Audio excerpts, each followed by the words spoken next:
Ikindi, umuntu ujijutse warezwe neza ntiyivanga mu nkuru atatumiwemo cyangwa mu bibazo bitamureba niyo yabimenya cyangwa yabyumva bihita, keretse gusa nyirabyo agusabye kubyumva, kubyitaho cyangwa kumufasha.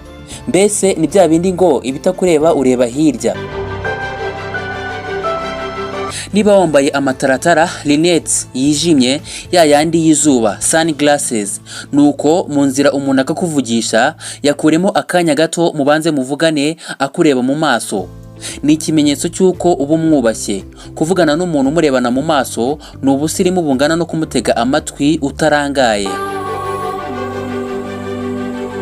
Ikindi, ntukirate amafaranga cyangwa ubukire mu bantu bibabariye, kandi ntukarate abana ku bantu babuze urubyaro.